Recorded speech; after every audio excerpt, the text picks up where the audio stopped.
Magandang araw po sa inyong lahat. Ang kwentong inyong mapapakinggan ngayong araw ay tungkol kay Daniel na may takot lumabas sa gabi dahil sa isang mapait na karanasan sa kanyang nakaraan. Nang sumalakay ang mga aswang na pinamumunuan ni Silabon, ay inasahan ng mga tao na gaya ng namayapang ama ni Daniel ay makikipaglaban din siya. Pero dahil sa takot ni Daniel, ay hindi niya magawang protektahan ang kanilang baryo. Huli na nga ba ang lahat para malabanan ni Daniel ang kanyang takot? May pag-asa pa bang mapigilan ni Daniel ang pagsakop ng mga aswang sa kanilang baryo? Ngunit bago po ang lahat, mga idol, huwag po nating kalimutang mag-subscribe at i-hit ang notification bell sa aking YouTube channel na The Voice Addict at Apong Isaac para sa mas marami pang makapigil hininga na kwentong aswang at katatakutan mula sa mundo ng kababalaghan. Umpisahan na po natin ang kwento. Uy, Daniel! Nandito ka lang pala sa ilog, pambihira ka.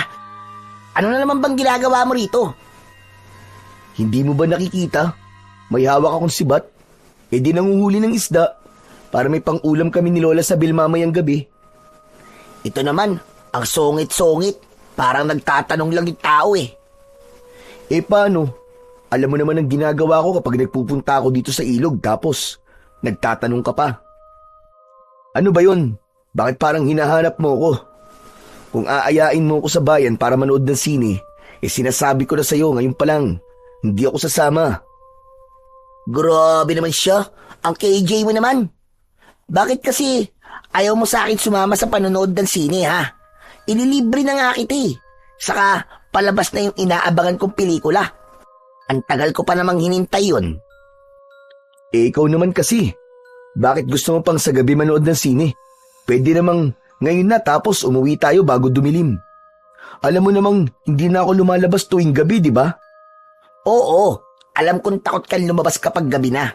Pero tol, pagkatapos kasi nating manood ng sine, dediretso tayo doon sa peryahan sa bayan.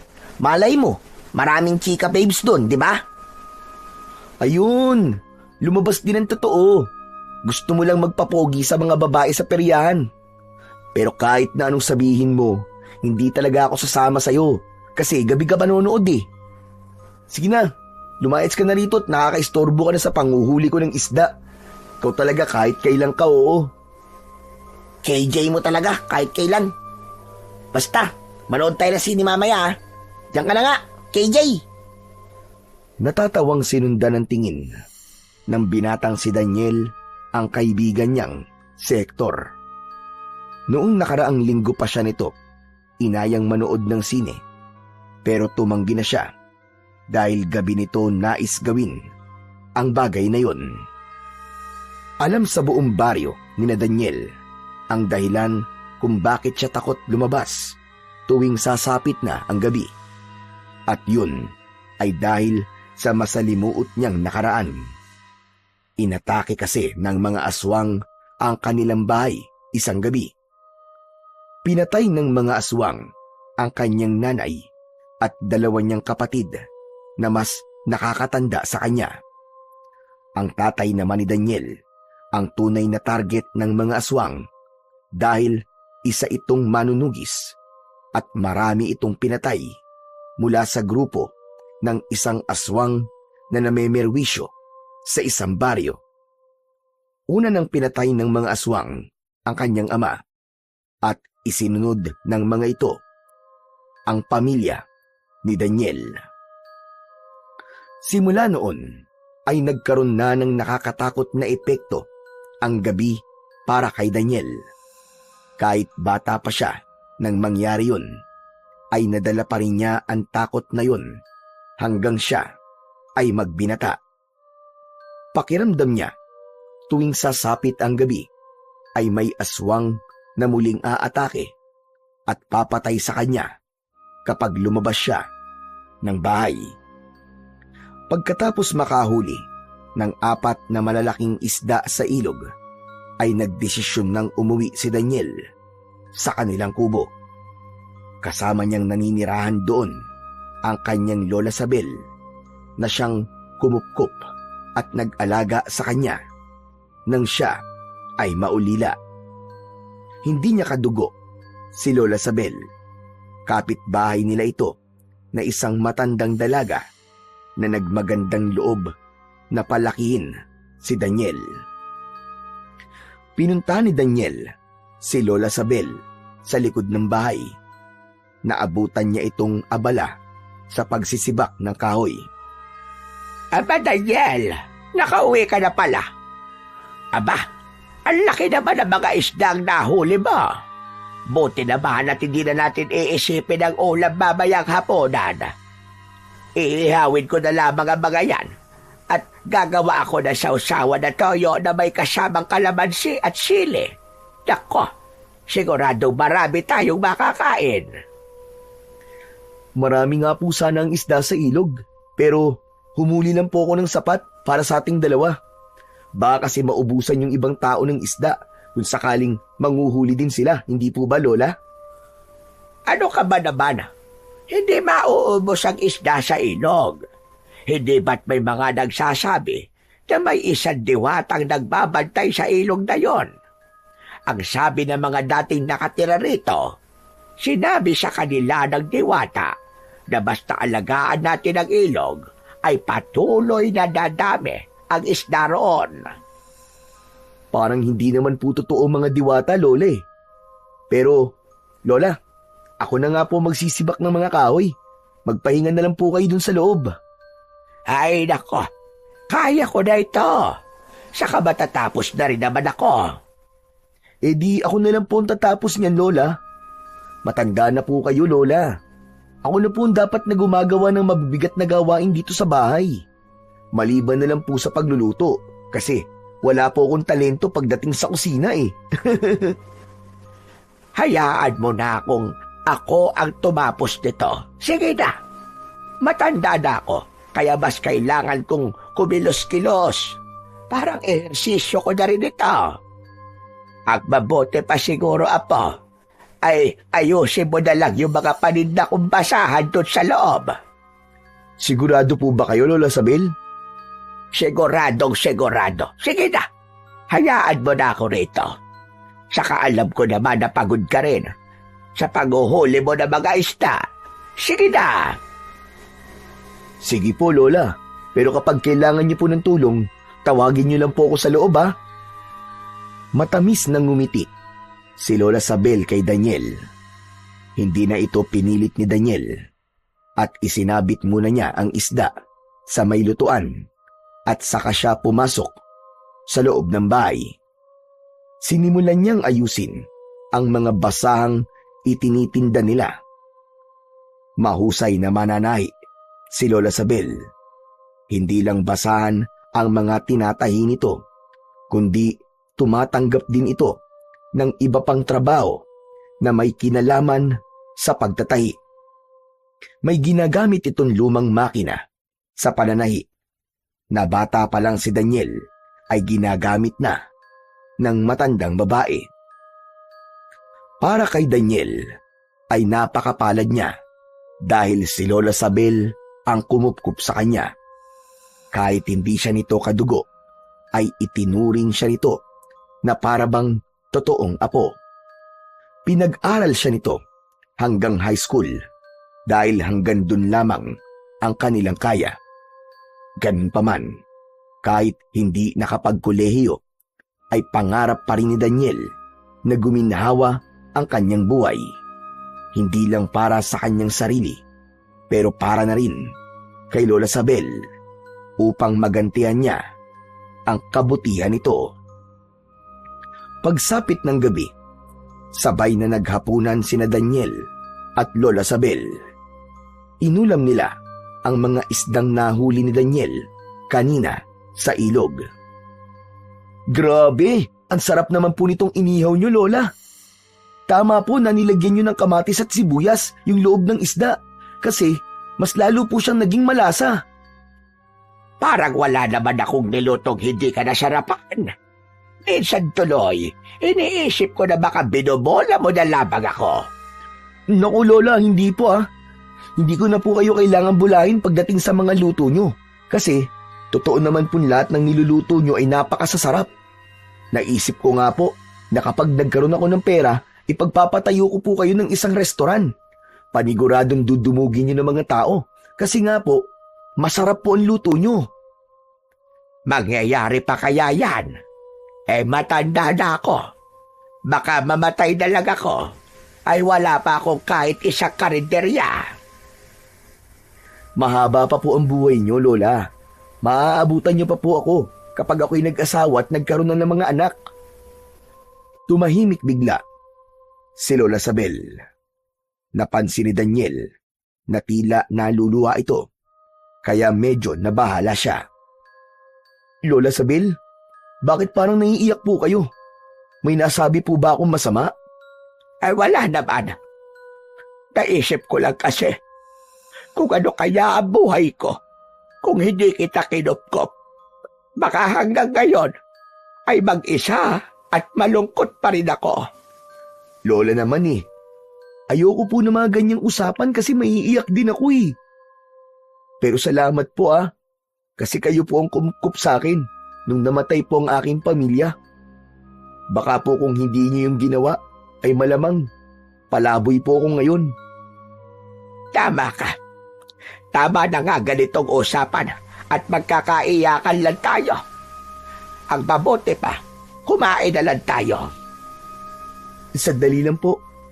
Bigla ko po kasing naalala yung gabing inatake po ng mga aswang ang bahay namin. Hindi po ba?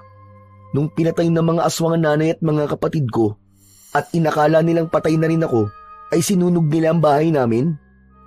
Naalala ko po, may isang lalaking nagligtas sa akin doon. Hindi ko nga lang po maalala ang mukha niya kasi nakasuot po siya ng sombrero tapos nahihilo pa po ako nun eh. Oo nga, naalala ko rin yun. Lahat kami ay nakita ang lalaking yon, pero wala sa aming nakamukha sa kanya. Pagkatapos ka kasi niyang ilabas sa nasusunog niyong bahay, ay nagmamadali siyang umalis, kaya walang nakakilala sa kanya. Ang natatandaan ko lang ay nasunog ang mukha niya at ilang parte ng katawan niya dahil sa pagliligtas niya sa iyo sa sunog. Sino po kaya ang lalaking yun, no? Maganda sana kung nakilala ko siya para nakapagpasalamat ako sa kanya. Kung hindi kasi dahil sa kanya, ay baka patay na rin ako ngayon. Utang ko po sa kanya ang pangalawang buhay ko. Isipin mo na lang na yon ay isang anghel de la guardia. Hindi ba may paniniwala na kapag bata ka pa, ay binabantayan ka ng sarili mong anghel? Biglang napaisip si Daniel kung sino nga ba ang lalaking nagligtas sa kanya. Ilang taon na rin niyang iniisip kung sino yun.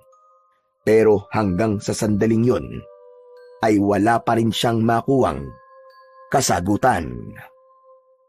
Matapos nilang kumain, ay niligpit na ni Daniel ang kanilang pinagkainan. Dinala na niya ang mga yon sa batalan. Habang abala siya sa paghuhugas sa batalan, ay nasa sala naman si Lola Sabel at gumagawa ng basahan. Maya-maya pa ay narinig nila ang pagtawag ni Hector sa labas ng bahay. Daniel! Daniel, tara na! Aalis na tayo!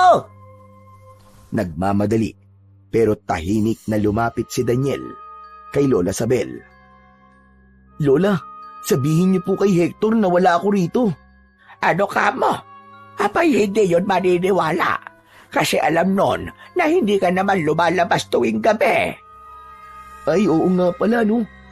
Sabihin niyo na lang po na tulog na po ako. Teka ka muna. Bakit ba nandito si Hector?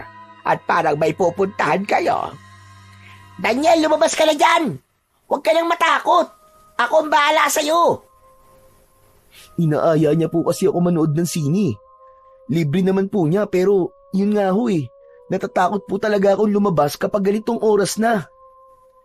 Daniel, apo, hindi kaya dapat mo nang labanan o harapin ang takot mong lumabas tuwing gabi? Hindi maaaring habang buhay kang ganyan, apo. Maapektuhan niyan ang buhay mo. Bago pa makapagsalita si Daniel, ay tumayo na si Lola Sabel at binuksan nito ang pinto. Lola, ano pong ginagawa niyo? Lola Sabel, si Daniel po. Ay nandito sa loob.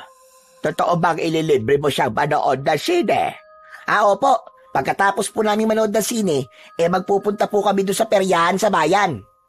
Abay, ganun ba? Halika muna rito sa loob. At hindi pa nakakapag-BA si Daniel. Dito mo na siya hintayin. Umungot si Daniel nang pumasok si Hector. Hoy, magbihis ka na Daniel, ano ba? Bilisan mo na para makaalis na tayo. Hindi ba sabi ko sa'yo ay ayoko sumama? Bukas ng umaga na lang tayo manood ng sine kung gusto mo.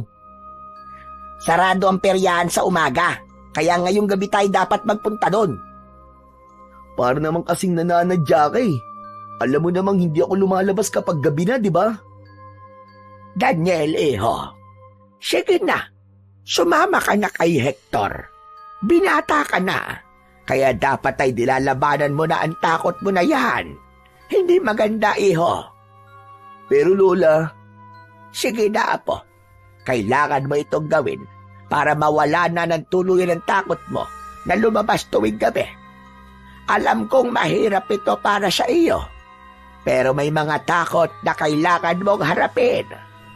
Tandaan mo, hindi ka lubosang magiging masaya kung hahayaan mo na lamang na lamunin ka ng takot na yan. Tara na, tol. Ang totoo nga niyan gusto kitang isama sa bayan ngayon para unti-unti mong mapaglabanan ang takot mo. Hindi ka ba nangihinayang nung mga bata pa tayo? Hindi ka nakakasama sa pangangaroling kasi takot kang lumabas sa gabi? Ang dami mong bagay na hindi nagawa dahil sa takot mo na yan.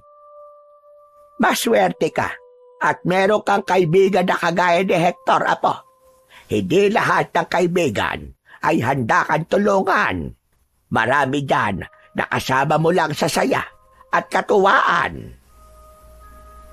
Sandaling hindi nagsalita si Daniel upang pag-isipan ang mga sinabi ni na Lola Sabel at Hector.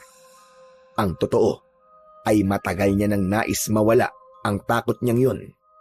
Pero sa tuwing iniisip niya pa lang na subukan lumabas sa gabi, ay binabalot na agad siya ng matinding takot. Natatakot kasi ako na baka may aswang na umatake sa atin habang nasa labas tayo. Wala ka dapat ikatakot, Daniel. Matagal nang walang aswang dito sa baryo natin, apo. Ang huli pa nilang pag-atake ay napakaraming taon na ang nakararaan at hindi na yon naulit pa. Saka Daniel, wala ka talang dapat ikatakot kasi may dala akong bawang at asin. Ito, tignan mo. Hindi ba takot ang mga aswang dito?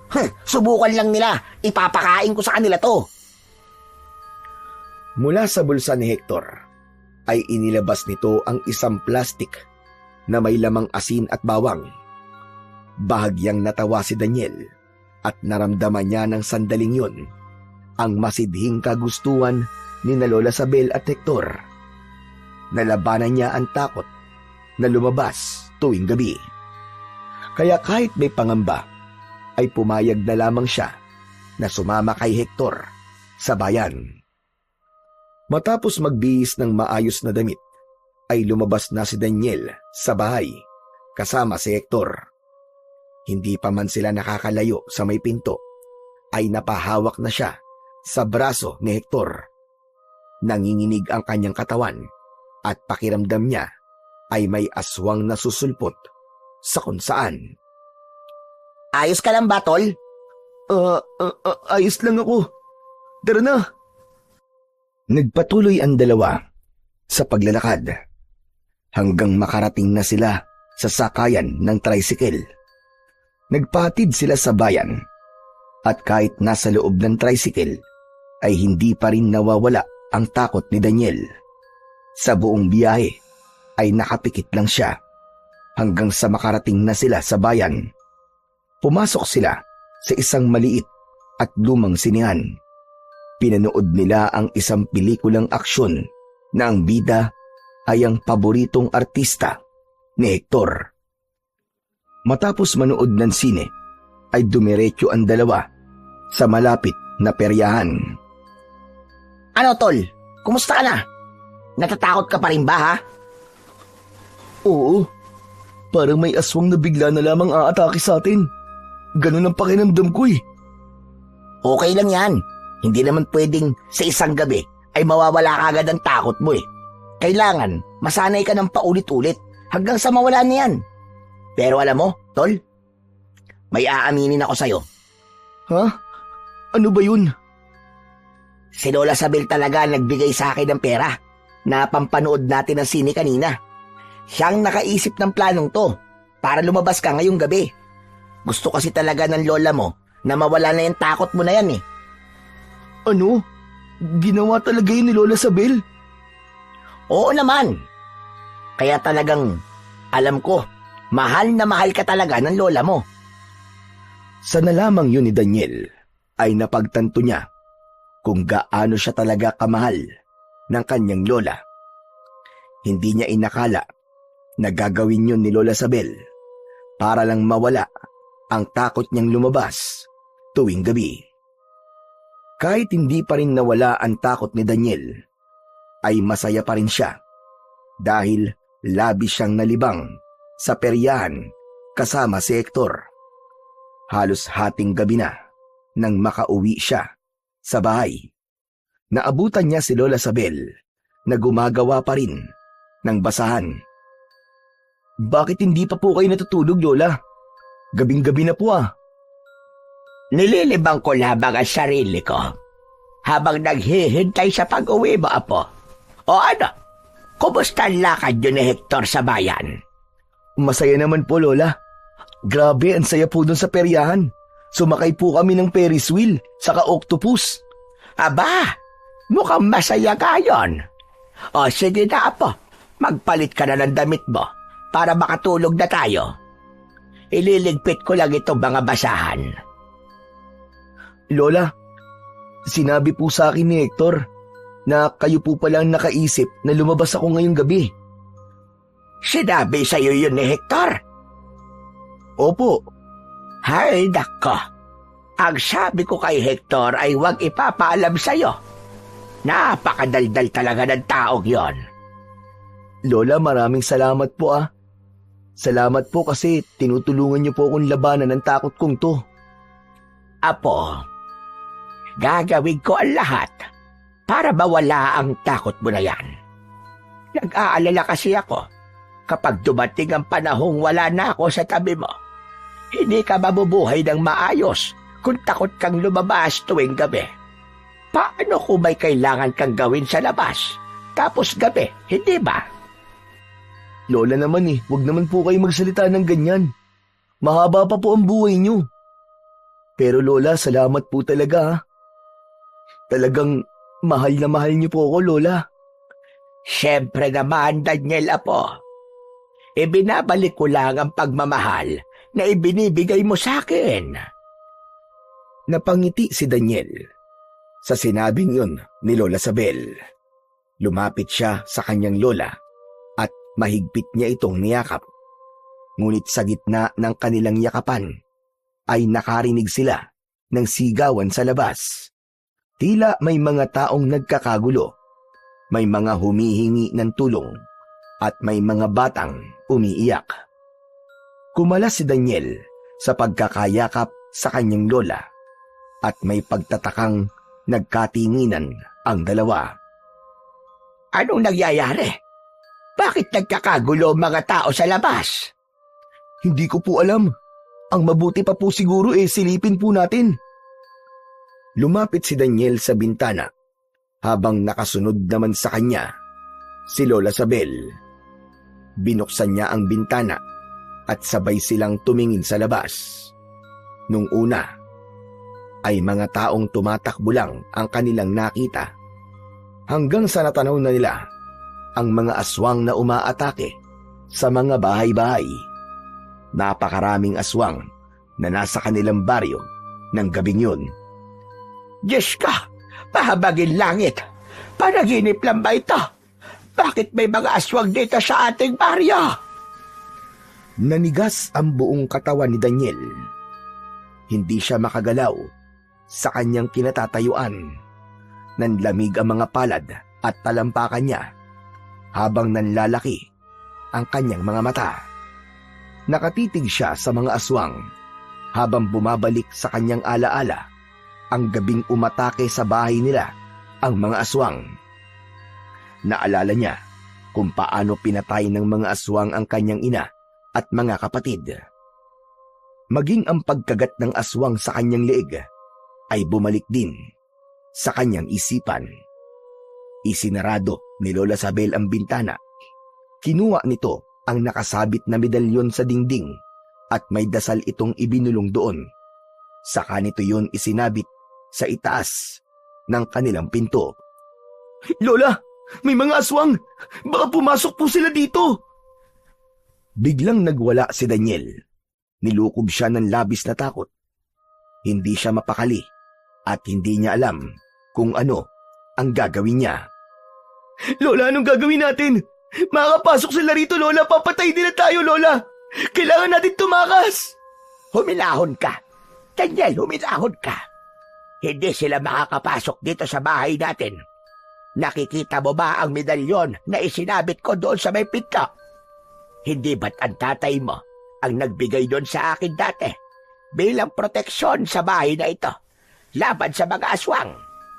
Habang nakasabit ang medalyon na yun doon, ay walang kahit isang aswang ang makakapasok dito. Kaya wala kang dapat na ikatakot. Ligtas tayo rito. Totoo po ba ang sinasabi niyo, Lola? Oo. Sasabi ako ng totoo sa'yo. Nasubukan ko na rin ang taglay na kapangyarihan ng medalyon na yan ng ilang beses. Nung panahon na halos gabi-gabing sumasalakay ang mga aswang dito sa atin, ay hindi pinasok ng aswang ang aking bahay. Kaya kumalma ka, Apo. Kalma lang. Pero ang mga tao po sa labas, paano po sila? Paniguradong pinapatay na po sila ng mga aswang. Ang tanging magagawa na lamang natin ay ang magdasal, Apo. Hindi natin sila kayang tulungan. Halika sa altar. Magdasal tayo. Inalalayan ni Lola Sabel ang nanginginig pa rin na si Daniel sa paglapit sa maliit na altar na nasa isang sulok. Sabay silang lumod at nagsimulang manalangin. Panginoong Diyos, hindi po namin alam kung bakit muling nagkaroon ng pagsalakay ng mga aswang dito sa aming baryo. Kaya ipinagdadasal namin na huwag niyong hayaan na magpatuloy ang ganitong pangyayari. Protektahan niyo po ang mga tao laban sa mga aswang. Huwag niyo pong hayaan na may mga mawalang buhay dahil sa pagsalakay ng mga aswang. Protektahan niyo po kaming lahat, Panginoon. Hindi magawang ituon ni Daniel ang atensyon sa pagdarasal. Kahit may proteksyon ang bahay nila sa mga aswang, ay hindi pa rin nawala ang takot na nararamdaman niya. Matapos nilang magdasal, ay naupo sa isang sulok si Daniel. Niyakap niya ang kanyang sarili. Tinabihan siya ni Lola Sabel at hinawakan nito ang isa niyang kamay, habang ang isang kamay nito ay hinahaplos ang kanyang likod. Hindi na nagawang makatulog nila Daniel at Lola Sabel. Lumipas ang magdamag na pareha silang gising at hindi na nila alam kung kailan huminto ang pag-atake ng mga aswang. Nang sumikat na ang araw sa silangan, ay doon na nila nasiguradong ligtas na ang lumabas. Magkasamang lumabas sina Daniel at Lola Sabel. Bumungad kagad sa kanila ang mga bakas ng kaguluhan mula sa nagdaang gabi. Ang ilang bahay ay may sirang bubong at pinto at mga bakuran na puno ng mga bakas ng dugo at nakabulagta ang ilang tao na walang buhay. May mga taong nagluluksa habang yakap ang kanilang mga mahal sa buhay na nasawi. Ang ilan ay walang kibo at tulala habang tila hindi nararamdaman ang mga sugat na meron sila. Napasinghap si Daniel. Nang tumingin siya kay Lola Sabel, ay lumuluha ito. Hindi ko inakala na muling mararanasan ng baryo natin ang ganitong kalungkot at nakakatakot na bagay. Akala ko ay tapos na ang problema natin sa mga aswang. Ngunit hindi pa pala. Kahit ako'y nagtataka rin po, Lola. Ano po bang gusto ng mga aswang dito sa baryo natin? Napakatagal na po nating nananahimik. Wala na po si tatay ah. Wala nang nakikipaglaban sa kanila. Bakit kailangan pa nila tayong guluhin? Sa gitna ng pag-uusap nilang dalawa, ay lumapit sa kanila si Hector. May benda ito sa braso. Salamat sa Diyos at ligtas kayo, Daniel, Lola Sabel. O ikaw, ano nangyari sa braso mo? Nasugatan ka ba ng aswang? Ito bang braso ko? Hindi ako nasugatan ng aswang. Nadali lang ako dun sa barbed wire sa liwasan. Tumulong kasi ako sa pagbuwat sa mga bangkay na dinala ron eh. Grabe, ang daming namatay dahil sa mga pesting aswang kagabi. Pero ang tanong, bakit kaya sila muling sumalakay dito sa baryo natin, no? Hindi rin namin alam, Hector. Yan nga rin ang pinagtataka namin ni Lola eh. Mamaya na tayo mag-usap. Tulungan na muna natin ang mga tao na kailangan ng tulong. Alangan naman po tulungan natin ang mga hindi kailangan ng tulong, di ba? Manahimik ka, Hector. Huwag kang pilosopo. Baka makatikim ka ng kurot ko ng pinong-pino. Ito naman si Lola, hindi na mabiro. Alam ni Daniel na nais lang pagaanin ni Hector kahit paano ang mga pangyayari. Kaya ito nagbibiro. Pero kahit na anong biro ang marinig niya, ay walang makakatanggal ng takot na nasa kanyang dibdib. Sandali niyang isinantabi ang takot na yon at sinimulan na nilang tulungan ang mga tao sa kanilang baryo.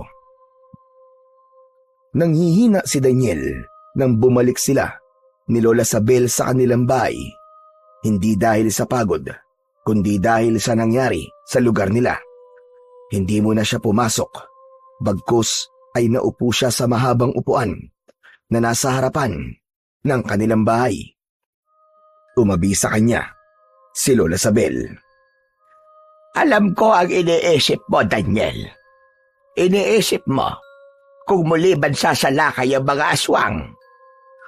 Natatakot po ako, Lola Sabel, na baka sa muling pagsalakay nila ay maubos na po tayo rito. Hindi hahayaan ng Panginoong Diyos na mangyari yan. Alam kong hindi niya tayo pababayaan, Daniel. Manalig lamang tayo. Naisip ko po na kung buhay pa sana si tatay at kasama natin siya, sigurado ko na siya ang mangunguna sa pakikipaglaban sa mga aswang. Baka hindi ganito karami ang namatay na mga tao. Tama ka. Bigla ko tuloy naalala ang tatay mo si Dario. Napakahusay niyang manunugis noon. Aba, talagang kinatatakutan siya ng mga aswang nung nabubuhay pa siya. Kaya nga gumawa ng paraan ng mga aswang para mawala siya dahil isa siyang malaking tinik sa lalamunan ng mga aswang. Sayang po, no? Hindi ko naman ang tapang ni tatay. Siguro, kung nasan man siya ngayon ay kinakahiya niya ako bilang anak niya dahil wala ako ng lakas at tapang na meron siya. Hindi nga po ako makalabas kapag gabi na. Hindi ako sumasang-ayon sa sinabi mo na yan, Apo. Alam ko na ipinagmamalaki ka ni Dario dahil lumaki kang mabait at may takot sa Panginoon. Kayo naman po nang bubola ngayon, Lola. Hindi kita binobola, Daniel. Hindi ko rin ito sinasabi dahil apo kita. Sinasabi ko ito dahil yun ang totoo at kailangan mong malaman ang totoo kung sino at ano ka talaga. Maraming salamat po, Lola Sabel. Salamat po kasi Palagi niyong pinapalakas ang loob ko. Ngumiti si Lola Sabel kay Daniel. Matapos yun, ay pumasok na sila sa kanilang bahay para makapagpahinga. Kagabi pa sila walang tulog at alam nila na kailangan nilang magpahinga, lalo na't wala silang ideya kung ano ang mangyayari pagsapit ng gabi. Tanghali na nang magising sila Daniel at Lola Sabel. Agad na nagluto si Lola Sabel ng kakainin nila para sa tanghalian. Pinanood na lang ni Daniel ang lola niya habang abala yun sa pagluluto ng ginisang gulay. Patuloy pa rin niyang iniisip kung mamayang gabi ay magkakaroon pa rin ng pag-atake ng mga aswang. Daniela po, bakit kanina ka pang nakatulala dyan? Ano bang iniisip mo? Sa tingin niyo po ba, Lola Sabel, ay sasalakay ulit mamayang gabi ang mga aswang dito? Sa totoo lang ay wala akong ideya. Hindi ko alam kung paano mag-isip ang mga aswang. Pero kung meron silang sinusunod na pinuno, malaki ang tsansang magbalik sila. Kapag po ba bumalik sila, ay wala po tayong gagawin kundi manatili na lamang sa loob ng ating bahay dahil protektado tayo roon ng medalyon ni tatay. Ganun na nga.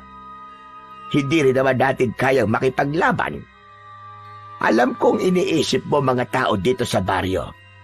Pero sa pagkakataong ito, kailangan mo na nating iligtas ang ating mga sarili.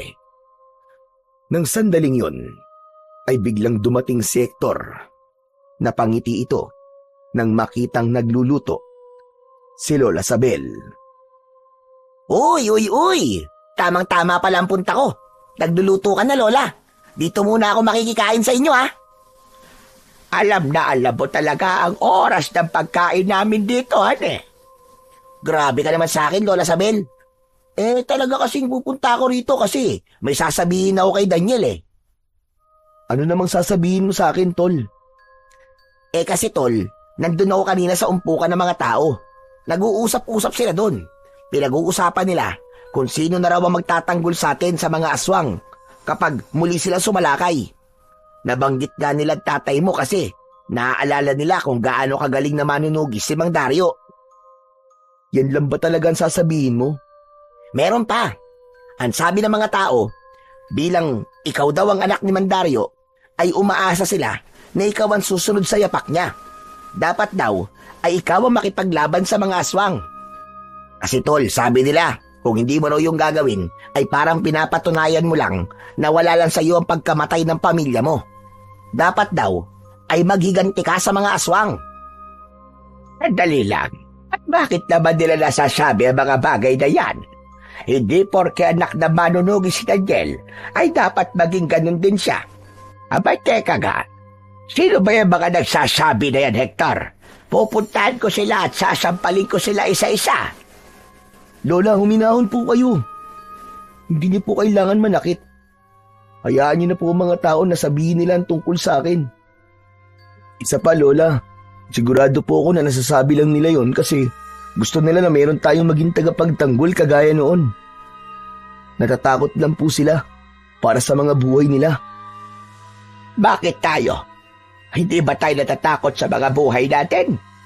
Kung gusto nila ng tagapagtanggol, ay bakit hindi sila makipaglaban sa mga aswang? Saka may mga tanod naman tayo rito sa ating baryo. Sila ang dapat na kumilos at wag nilang itinuturo si Daniel. Alam naman nila, natakot itong apo ko na lumabas sa gabi at pag-iisipan pa nila na lalaban ito sa mga aswang.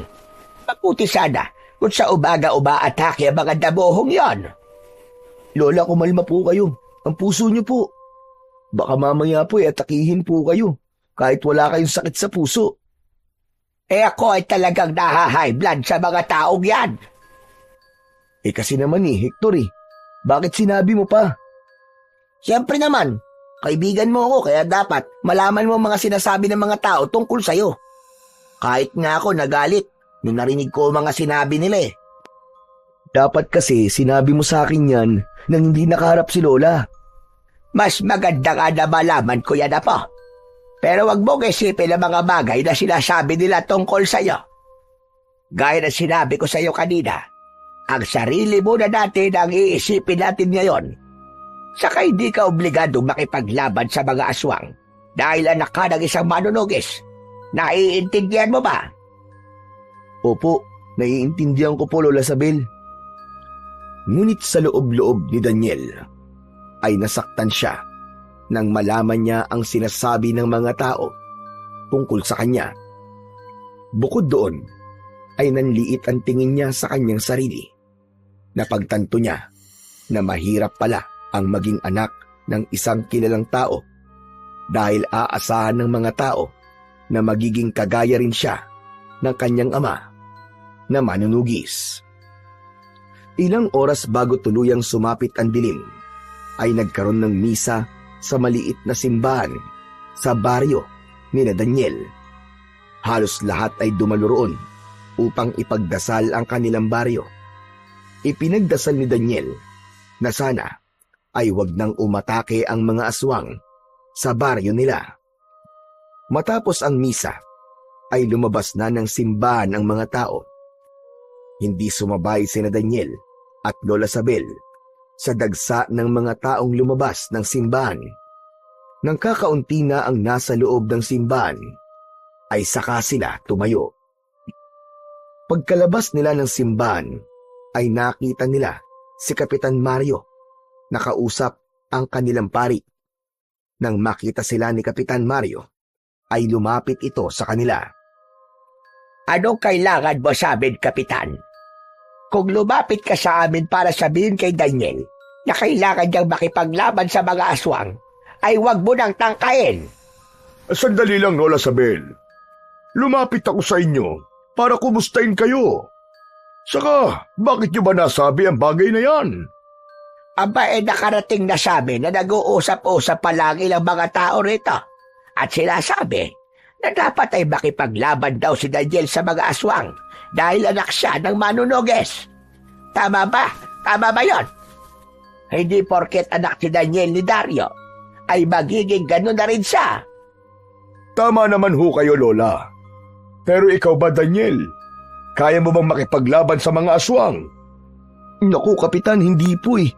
Wala po akong kakayahan na makipaglaban sa mga aswang dahil hindi naman po ako sinanay ni tatay nung buhay pa siya. Kung ganun, ay huwag mong intindihin ang sinasabi ng mga tao. Kung hindi mo kaya makipaglaban, wala kang obligasyon na gawin yun. Hayaan na lang natin ang bagay na yan sa mga tanod at sa ilang kalalakihan na handang ipagtanggol ang ating baryo. Mabuti ka pa at malawak ang iyong pag-iisip, Kapitan. Maraming salamat, Lola Sabel. O paano? Mauuna na ako at kailangan ko pa makipag-usap sa ating mga tanod. Kailangan namin maghanda para sa posibilidad na pagbabalik ng mga aswang mamayang gabi. Umuwi na rin kayo at malapit ng dumilim. Alam niyo naman. Pagkaalis ni Kapitan Mario, ay nagsimula na ring maglakad sina Daniel pauwi sa kanilang bahay. Tahimik si Daniel at malalim ang kanyang iniisip. Lola, ano po kaya kung makipaglaban po ako sa mga aswang? Ano ka ba? At bakit mo naman niyang gagawin? Saka paano ka lalaban sa kanila? Sa gabi sila umaatake. Hindi ba't takot kang lumabas kapag madilim na? Hindi ko po alam pero gusto ko pong may gawin para ipagtanggol po ang ating baryo. Parang hindi ko po kayang manatili na lamang sa loob ng bahay habang ang ibang tao po ay inaatake ng mga aswang. Si Kapitan na mismo ang nagsabi, kung hindi mo kayang makipaglaban, ay huwag kang makipaglaban. Huwag mong intindihin ang mga sinasabi ng ibang tao. Hayaan mo lang silang pumutak ng pumutak dahil sila rin naman ang mapapagod. Ewan ko po ba, Lola Sabel? Pakiramdam ko po, ipinibigo ko po si tatay. Gusto ko pong labanan ng mga aswang, pero hindi ko po alam kung paano ko yung gagawin. Hay nako, huwag mo nang pasakitin ang ulo mo, apo. Hindi ba? Ang sabi ni Kapitan ay ang mga tanod ng bahala sa mga aswang. Ipagdasal na lamang natin na hindi na bumalik dito ang mga halimaw na yon. Tumahimik na si Daniel. Pero sa loob niya ay naroon pa rin ang kagustuhan niyang may gawin para ipagtanggol ang kanilang baryo laban sa mga aswang. Ngunit paulit-ulit din ang tanong na paano yun gagawin, gayong takot nga siyang lumabas tuwing gabi. 6:00 pa lang ng gabi ay wala ng tao sa labas. Lahat ng bahay ay nakasarado na. Maagang naghapunan sina Daniel at matapos kumain ay nagrosaryo sila ni Lola Sabel. Walang tigil ang kanilang pagdarasal hanggang sa narinig na nila ang sigawan ng mga tao sa labas. Bumukas ang mata ni Daniel. Nilukob siya ng matinding takot. Lola, ayun na naman po mga aswang. Bumalik po sila. Huwag tayong huminto sa pagdadasal, iho. Dito lang tayo, dahil ligtas tayo rito. Pero Lola, naisip ko pong hindi pwedeng wala akong gawin eh. Kailangan kong sumama sa mga taong nakikipaglaban sa mga aswang. Ano ba pinagsasasabi mo, Apo? Tumayo si Daniel mula sa pagkakaluhod. Dumiretso siya sa kusina habang nakasunod sa kanya si Lola Sabel. Kinuha niya ang itak at nagtungo siya sa harapan ng pinto. Binuksan niya yon at nang hahakbang na siya ay bigla siyang natigilan nang makita niya ang madilim na paligid. Nanlamig ang buo niyang katawan at napagtanto niyang hindi pala niya kayang lumabas. Huwag mo na pilitin ang sarili mo, Daniel. Halika na. Isarado mo na ang pinto. Walang proteksyon ng ating bahay kung may bukas na pinto o bintana dito.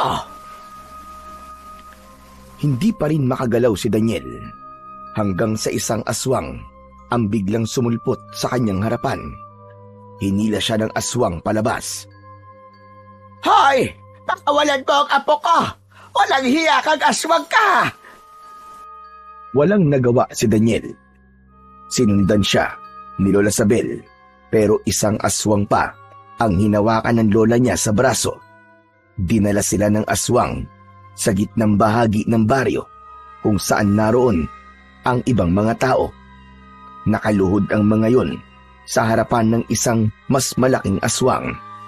Sa lahat ng aswang na naroon, ang aswang na yon ang pinaka nakakatakot. Napayakap si Daniel kay Lola Sabel. Hindi lang ang mga aswang ang kinakatakutan niya, kundi maging ang katotohanan na gabi ng sandaling yon.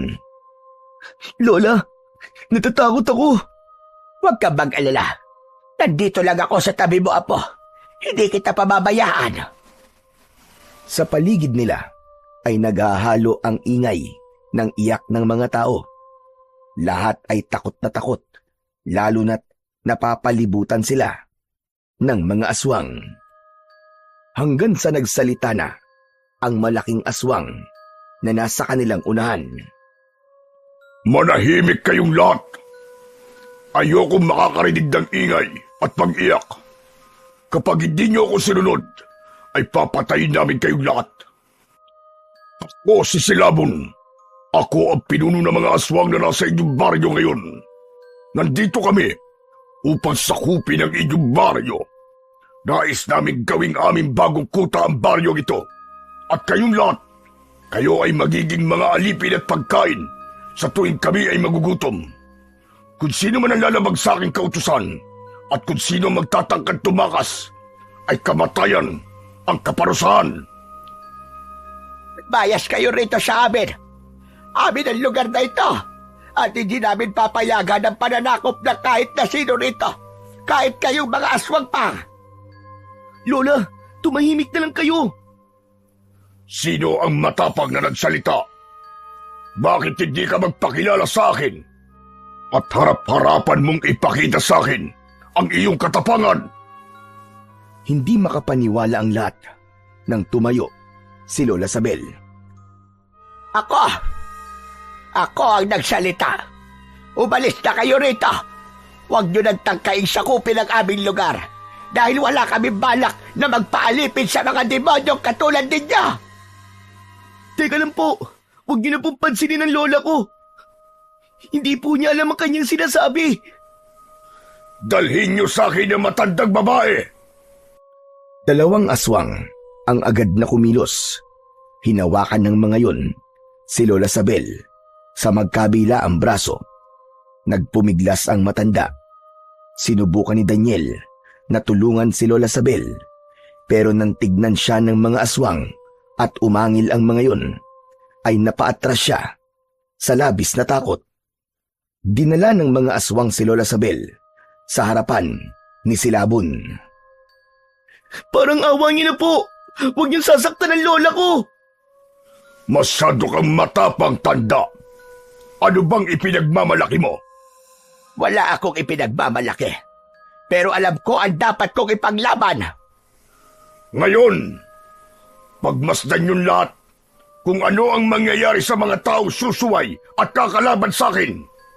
Gusto kong tandaan niyo ang makikita niyo sa inyong harapan. Ito ay isa lamang babala sa maaaring mangyari sa mga taong hindi susunod sa aking mga kagustuhan. Napasigaw si Daniel nang itarak ni Silabon ang matutulis nitong mga kuko sa tiyan ni Lola Sabel. Nang bitawan ng 2 aswang ang matanda, ay bumagsak yun sa lupa. Natakot ang lahat. Hindi magawang makagalaw ni Daniel sa kanyang kinatatayuan habang naglalandas ang mga luwa sa magkabilaan niyang pisngi. Gaya ng aking sinabi, kamatay ng parusa sa mga susuway sa akin. Babalik kami bukas ng gabi upang tuluyang sakupin ang inyong baryo. At huwag na kayong magtangkang umalis dahil malapit lang dito ang aming kuta.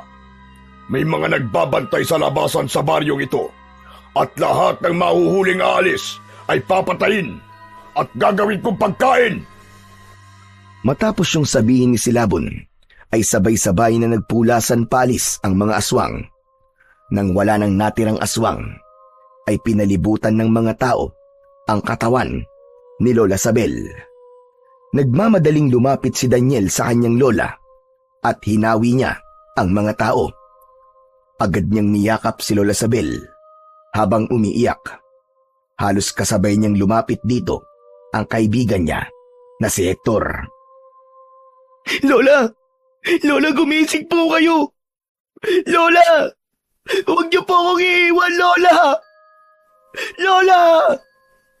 Daniel, may pulso pa si Lola Sabel. Buhay pa siya. Ano? Kailangan natin siya dali kagad sa ospital sa bayan. Tumayo si Hector at pasigaw itong nagtanong sa mga tao kung sino ang may tricycle na maaaring magdala kay Lola Sabel sa ospital. Isang lalaki ang agad na kumilos. Kinuha nito ang tricycle nito at doon isinakay nina Daniel at Hector si Lola Sabel. Agad na pinaandar ng lalaki ang tricycle papalayo sa kanilang baryo. Nang madala nina Daniel si Lola Sabel sa ospital, ay agad itong inasikaso ng mga doktor at nurse. Tila wala pa rin si Daniel sa sarili, kaya si Hector na lamang ang kinausap ng mga doktor tungkol sa lagay ng kanyang lola. Nakaupo si Daniel sa isang sulok ng ospital nang lumapit si Hector sa kanya. Nakausap ko na ang doktor, tol. Anong sabi niya? Kumusta na raw si Lola? Maayos na ba ang lagay ni Lola Sabel? Sa ngayon, ay hindi pa nila masabi kung maayos na si Lola Sabel. May nadali kasing internal organs kay Lola Sabel eh. Oobserbahan daw muna nila. Kung ganun, hindi pa makakalabas si Lola ngayon. Mukhang hindi pa, Daniel. Baka sa mga susunod pang araw. Gusto ko siya makita. Samahan mo ako sa kanya, tol. Sige, puntahan natin siya sa kwarto niya. Sumunod si Daniel kay Hector. Papasok na sila sa kwartong kinaroroonan ni Lola Sabel, pero isang nurse ang humarang sa kanila. Ayon sa nurse, ay hindi pa sila maaaring lumapit kay Lola Sabel, kaya nanatili na lang sila sa dingding na salamin at doon nila pinagmasdan ang matandang babae na nakahiga sa hospital bed. Kasalanan ko to eh. Kung hindi ko sana sinubukan lumabas, ay hindi kami mahuhuli ng mga aswang ni Lola. Ligtas naman kami sa loob ng aming bahay dahil sa medalyon ni Tatay. Pero nang gabing yon, masyado ako nagpadala sa bugso ng aking damdamin. Inisip ko ang mga sinabi sa akin ng mga tao. Kaya nagkaroon ako ng kagustuhan lumabas at makipaglaban. Ano ka ba, Tol? Huwag mo sisihin ang sarili mo. Kung meron mang may dapat sisihin ay walang iba kundi ang mga aswang. Lalo na yung silabo na yon. Ay oo nga pala, Tol. Kailangan ko nang bumalik sa baryo natin. Nandun pa ang pamilya ko at hindi ko sila maaaring pabayaan. Sige Tol, walang problema. Maraming salamat ha. Saka ipaabot mo na rin ang pasasalamat ko dun sa may-ari ng tricycle. Hindi na kasi ako nakapagpasalamat sa kanya dahil sa pagkakataranta ko kanina eh. Sige Tol, ipaparating ko sa kanya ang pasasalamat mo. Pero ikaw ba? Babalik ka pa ba sa baryo natin? Pero alam mo Tol, kung ako sa'yo, dito ka na lang muna. Mas ligtas kayo rito ni Lola Sabel kaysa sa baryo natin. Hindi ako maaaring manatili dito. Kailangan kong bumalik dun. Kailangan kong gumawa ng paraan para hindi matuloy ang pagsakop ng mga aswang sa ating baryo. Pero paano mo gagawin yun? Sa totoo lang, ay hindi ko pa alam pero kailangan may gawin ako. Sa nangyari kay Lola Sabel, ay napagtanto ko na may punto ang mga tao. Anak ako ng isang manunugis na minsan nagprotekta sa ating lahat. At ako ang nararapat na sumunod sa yapak niya. Kung ako ang tatanungin, huwag mong pilitin kung hindi mo talaga kaya, Tol. Pero kung ano man na magiging desisyon mo, ay nandito lang ako para suportahan ka. Marahang tinapik ni Hector sa balikat si Daniel bago ito tuluyang umalis. Nang mag-isa na lang doon si Daniel, ay patuloy niyang tinignan si Lola Sabel na wala pa ring malay. Labis ang pangliliit na nararamdaman niya dahil wala siyang nagawa para protektahan ang kanyang lola laban kay Silabon. Pakiramdam niya ay isa siyang inutil dahil hindi niya nailigtas si Lola Sabel sa kabila ng napakaraming mabubuting bagay na ginawa nito para sa kanya. Nang sandaling yon, nangako si Daniel sa sarili na hindi siya papayag na hindi siya makakapaghiganti kay Silabon at sa mga alagad nitong aswang. Pagsapit ng umaga, ay bumalik na si Daniel sa kanilang baryo. Habang naglalakad siya papunta sa bahay nila, ay napansin niya ang tingin ng mga tao sa kanya. Hindi niya masiguro kung naaawa ba ang mga yun sa kanya dahil sa nangyari kay Lola Sabel o tinutuya siya dahil sa wala man lang siyang nagawa para makipaglaban sa mga aswang. Pagkarating niya sa kanilang bahay, ay nagtaka siya ng isang lalaking may marungis na damit ang naabutan niya sa labas. May suot yung sombrero na bahagyang naitatago ang mukha nito na sa tingin niya ay nasunog. Merong malaking peklat mula sa pagkasunog ang kalahati ng muka ng lalaki. Sino ka? At anong kailangan mo dito? Ako si Donato. Ikaw ba si Daniel? Ang anak ni Dario? Ako nga, bakit? Paano mo nakilala ang tatay ko? Kaibigan ako ng tatay mo. At isa ako sa mga tinuruan niyang makipaglaban sa mga aswang. Nung buhay pa siya. Wala akong naalala na may kaibigan Donato si tatay. Marahil ay hindi niya ako naikwento sa'yo noon. Pero nagsasabi ako sa'yo ng totoo. Matagal na kami magkaibigan ni Dario. Matamang tinignan ni Daniel ang lalaki. Halos hindi yun makatingin ng diretso sa kanya. Napansin niyang hindi lang ang muka ni Donato ang may peklat, kundi ang mga braso at kamay nito. Biglang nanlamig si Daniel ng isang bagay ang pumasok sa kanyang isipan. Naalala niya ang lalaking nagligtas sa kanya nung bata pa siya mula sa nasusunog nilang bahay matapos silang atakihin ng mga aswang. Naalala niyang sinabi ni Lola Sabel na nasunog ang muka at ibang parte ng katawan ng lalaking yun dahil sa pagliligtas sa kanya. Sandali lang. Parang natatandaan na kita. Ikaw ba nagligtas sa akin nung bata pa ako? Ikaw ba yung lalaking naglabas sa akin nung sinunog ng mga aswang ang aming bahay? Tama ka. Ako nga yun. Sa wakas, nagkita na po tayo. Alam niyo po bang matagal ko na po kayong gustong makilala? Pero bakit niyo po ba yung ginawa? Bago mamatay ang tatay mo, ay naramdaman na niyang masidhi ang kagustuhan ng mga aswang na pinamumunuan ni Silabon na patayin siya. Kaya ipinagkatiwala niya kayo ng pamilya mo sa akin. Ngunit hindi ko nagawa ang pinapagawa niya sa akin sapagkat nagtagumpay ang mga aswang na patayin ng nanay at mga kapatid mo. Patawad kung ikaw lamang ang nagawa kong iligtas ng gabing yon. Labis ang galit ni Silabon sa tatay mo. Kaya kahit napatay na nila si Dario, ay idinamay pa rin niya kayo. Kung ganun, ang mga aswang na nais sakupin ng aming baryo ay ang parehong mga aswang na pumatay sa aking buong pamilya? Tama ka, Daniel. Noon ay nais magiganti ni Silabon sa tatay mo.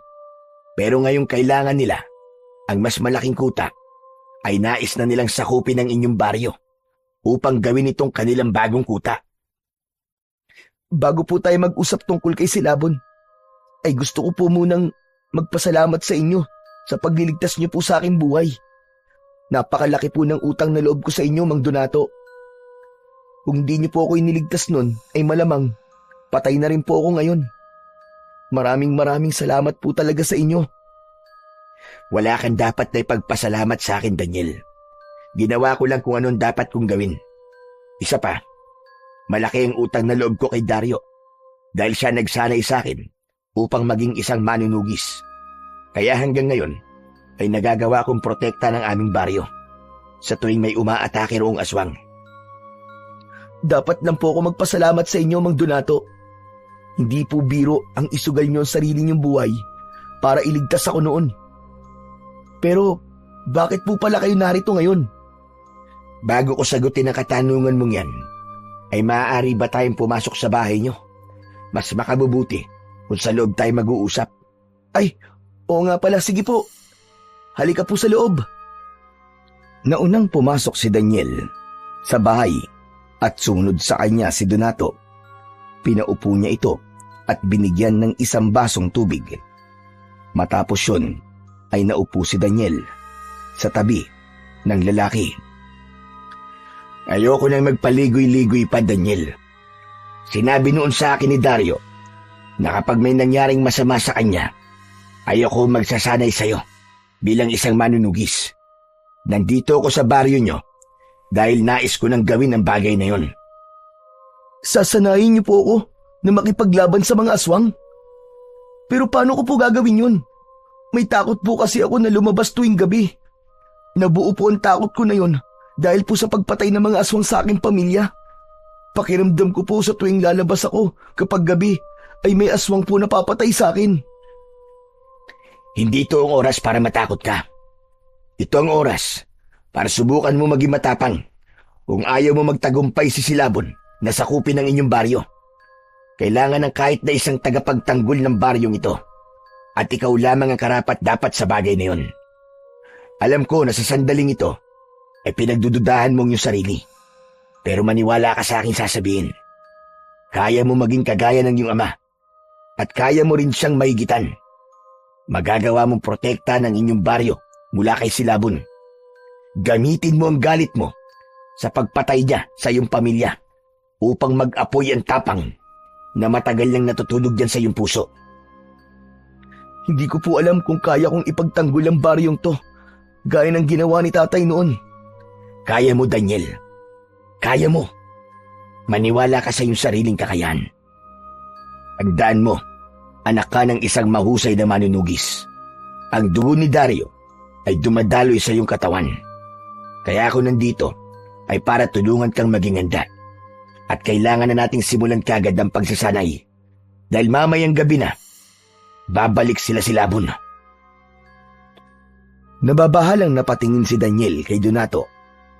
Ngunit sa kabila ng takot ay mas nanaig sa kanya ang kagustuhan niyang protektahan at ipagtanggol ang kanilang baryo mula sa mga aswang. Kaya sa uli, pumayag na lamang si Daniel na sanayin siya ni Donato. Buong maghapon na sumailalim si Daniel sa matinding pagsasanay kasama si Donato. Sa simula ay labi siyang nahirapan sa paggamit ng itak bilang isang sandata. Paulit-ulit siyang pinagalitan at tinuruan ni Donato kung paano ang tamang tindig ng mga paa, ang tamang hawak sa itak at ang mabilis na pag-ilag at pag-atake. Ngunit habang lumilipas ang oras, unti-unting natutunan ni Daniel ang tamang galaw dahil sa husay ni Donato na magturo. Pagsapit ng hapon ay doon na naramdaman ni Daniel na kahit wala pang isang araw silang nagsasanay, ay para bang napakatagal niya nang ginagawa ang bagay na yon. Nang malapit ng dumilim, ay tuluyan ng tinapos ni Donato ang kanilang pagsasanay. Pumasok na sila sa bahay upang doon magpahinga. Magaling. Pinahanga mo ko sa ipinakita mo sa ating pagsasanay, Daniel. Napakabilis mong matuto. Sigurado ko na kung totoong babalik sila si Labon rito mamayang gabi, ay handa ka nang harapin sila. Kahit nga po ko, ay hindi makapaniwala na makukuha ko ng ganong kabilis ang lahat ng tinuturo niyo sa akin. Talagang napakagaling niyo pong magturo, Mang Donato. Tandaan mo, Daniel, kahit gaano kagaling ang tagapagturo, kung walang determinasyong matuto ang tinuturuan, ay wala ring mangyayari. Baliwala ang lahat. Isa pa, sadyang nasa dugo mo ang pagiging mahusay na manunugis. Kaya madali mong natutunan ang mga itinuro ko sa iyo kanina.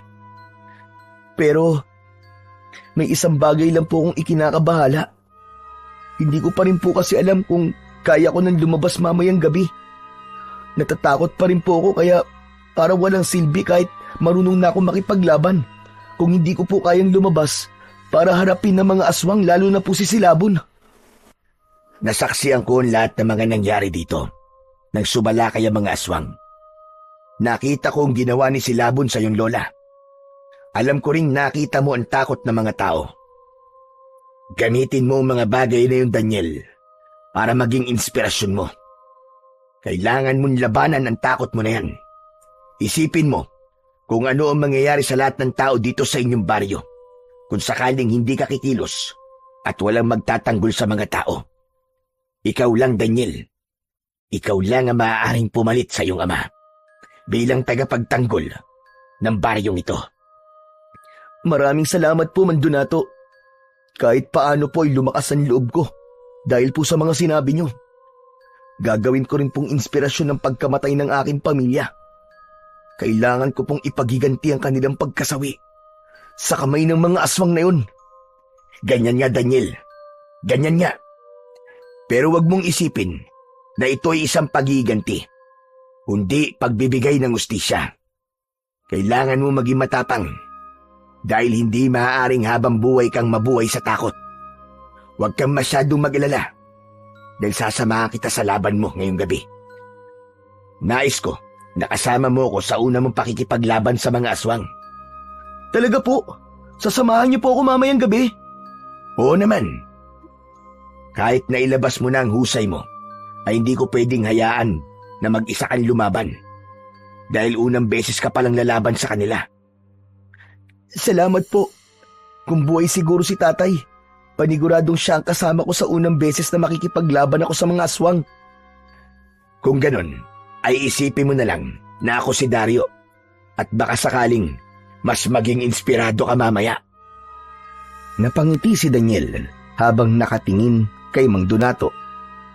Kahit wala pang isang araw niyang nakikilala si Mang Donato, ay magaan na kagad ang loob niya rito. Alam niyang yun ay dahil sa ito ang taong nagligtas sa buhay niya noon, kaya ganun ang nararamdaman niya. Pagsapit ng 8:00 ng gabi, ay tahimik pa rin ang buong baryo. Ngunit Kabaligtaran yun ng isip ni Daniel. Maingay ang loob ng kanyang utak. Napakaraming tumatakbo roon, kaya balisa siya. Habang nakaupo siya sa loob ng bahay, ay lumapit si Mang Donato sa kanya. Inabot nito ang itak ni Daniel. Oras na para lumabas tayo. Hindi natin dapat hintayin na sumalakay ang mga aswang. Mang Donato, pwede po bang bigyan niyo ako ng kahit ilang minuto? Papalakasin ko lang po ang loob ko. Hindi ko po kasi alam kung kaya ko na ba talagang lumabas ng ganitong oras eh. Pasensya na, Daniel.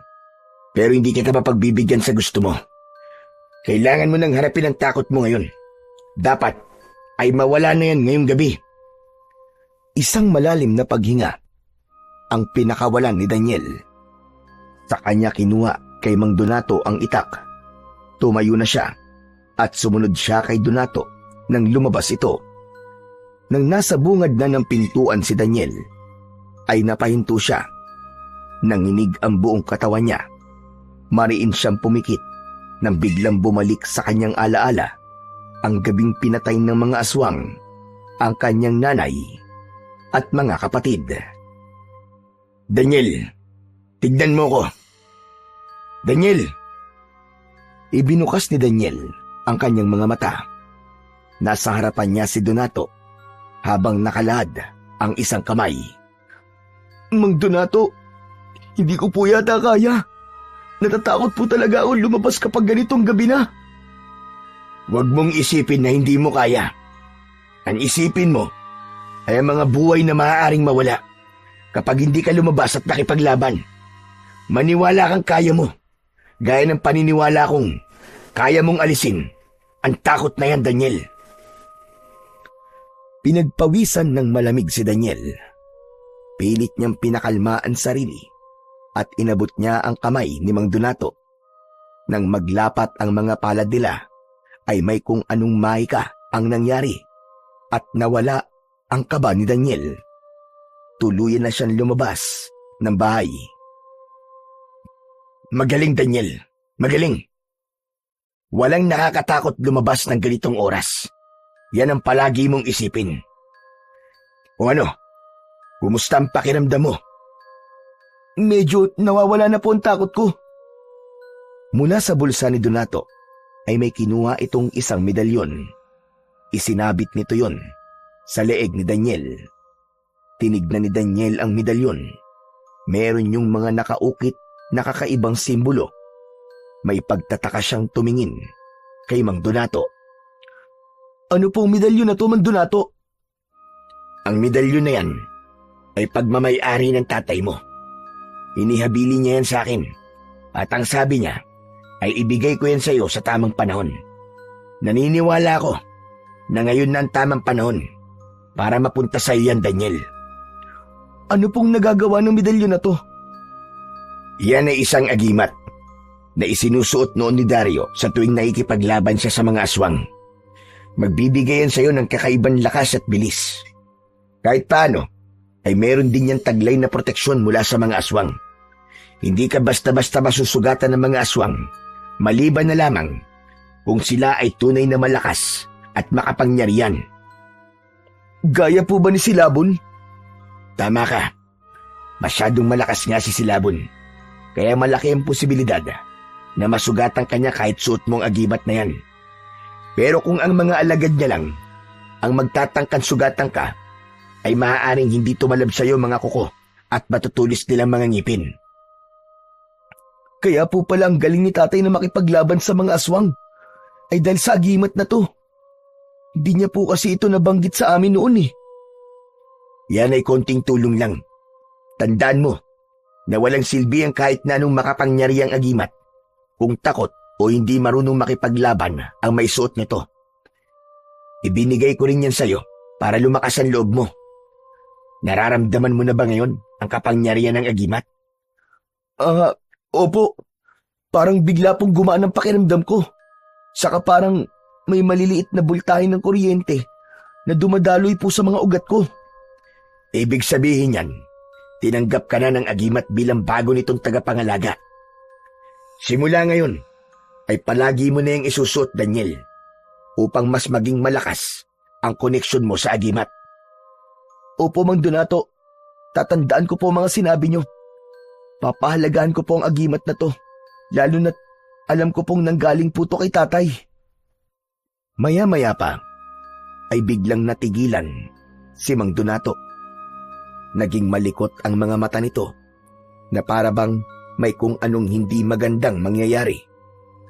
Mang Donato, bakit po? May problema po ba? Nararamdaman kong paparating na mga aswang, Daniel. Oras na para harapin natin sila. Ipakita natin sa kanila na hindi basta-basta maaangkin ang baryo nyo. Matapang na tumango si Daniel. Nang tumakbo si Mang Donato, ay sunundan ito ni Daniel hanggang sa makarating sila sa bukana ng baryo. Doon nila nakita ang mga aswang na parang mababangis na hayop na tumatakbo ng mabilis. Pinalibutan sina Daniel at Mang Donato ng mga aswang. Humanda ka, Daniel. Gamitin mo ang lahat ng tinuro ko sa'yo. Hindi ko po nakikita si Silabon. Marahil ay nandoon lang siya sa kanilang kuta sa gubat. Masyado niyang minaliit ang mga tao rito. Kaya ang mga alagad lang niya ang pinapunta niya. Isang aswang ang umatake kina Daniel. Mabilis niya itong sinalubong ng itak at nagawa niyang putulin ang braso nito. Nagtaka siya sa kanyang sarili dahil noon lamang niya naramdaman ang ganong bilis at lakas. Mula sa kaliwa ay sumugod ang dalawa pang aswang, ngunit bago pa masaktan ng mga yon si Daniel, ay nakailag siya. Itinarak niya ang itak sa dibdib ng isa, habang ang isa ay ginilitan ni Mang Donato. Hanggang sa naging sabay-sabay na ang pag-atake ng mga aswang. Sa bawat hampas ni Daniel ng itak ay may isang aswang na natatamaan o namamatay. Gumalaw ang katawan niya na parang may gumagabay sa kanya. Nagpatuloy ang madugong labanan. Kahit isang sugat ay hindi nagkaroon sina Daniel at Mang Donato. Napakarami ng aswang ang nakabulagta sa lupa. Hindi nagtagal ay nagsimulang mag-atrasan ang mga aswang nang makita ang sunod-sunod na pagbagsak ng mga kasama ng mga yon. Naiwan sa lupa ang mga walang buhay na katawan ng mga aswang na napatay nila Daniel at Mang Donato.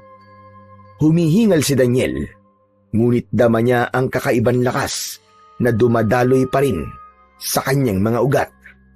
Tumingin siya kay Mang Donato na may bahid ng pagod, ngunit may ngiti sa labi. Nagtagumpay tayo! Nagawa natin paatrasin ng mga aswang at marami po tayong napatay sa grupo nila. Sabi ko naman sa'yo, Daniel, kaya mo makipaglaban. Hindi ko tuloy mapigilang maalala si Dario sa'yo. Parehas na parehas kayo ng galaw. Ngunit hindi pa dapat tayo magdiwang. Marami man tayong napatay na mga aswang, buhay pa rin si Silabon. At hanggang buhay siya, ay hindi matatapos ang kaguluhang ito. Saka, sigurado po ako na magagalit si Silabon kapag nalaman niyang maraming mga alagad niyang namatay sa gabing ito. Kaya dapat ka mag-ingat dahil magiging mainit ka na sa kanyang mga mata. Huwag mong hahayaan na gawin niya ang ginawa niya sa iyong ama. Hindi po ako papayag na maulit yun, Mang Donato. Lalo na ngayong napaglabanan ko na ang takot kong lumabas tuwing gabi. Dagdag pa po ang agimat na tangan ko ngayon at ang pagsasanay niyo sa akin sa pakikipaglaban. Matapos yun, ay bumalik na si Daniel sa bahay nila kasama si Mang Donato. Pumasok siya sa loob pero muli siyang lumabas dahil napansin niyang hindi sumunod sa kanya si Mang Donato. Nakita niya ang lalaki na nakatayo lang sa labas. Mang Donato, ano pa pong ginagawa niyo dyan? Pumasok na po tayo sa loob para makapagpahinga na tayo. Daniel, kailangan ko nang umalis. Ano po? Pero bakit? Tapos na ang misyon ko sa iyo, Daniel. Nagawa ko na ang lahat na ipinapagawa sa akin ng iyong ama. Nasanay na kita sa pakikipaglaban. At naibigay ko na sa iyo ang agimat. Nakita ko rin na kaya mo nang makipaglaban sa mga aswang. Pero, hindi ko po alam kung kaya ko kapag hindi ko na kayo kasama. Kaya mo, Daniel. Maniwala ka sa sarili mo na kaya mo.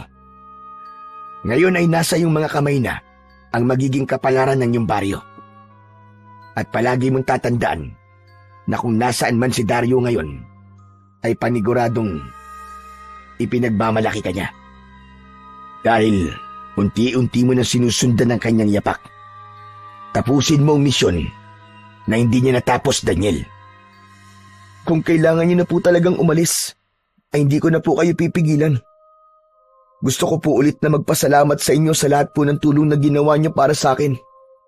Mula po sa pagliligtas niyo sa akin nung bata pa ako, hanggang sa pagsama niyo po sa akin sa unang pakikipaglaban ko sa mga aswang. Hindi na napigilan pa ni Daniel na yakapin si Mang Donato. Tinapik ni Mang Donato ang likod niya.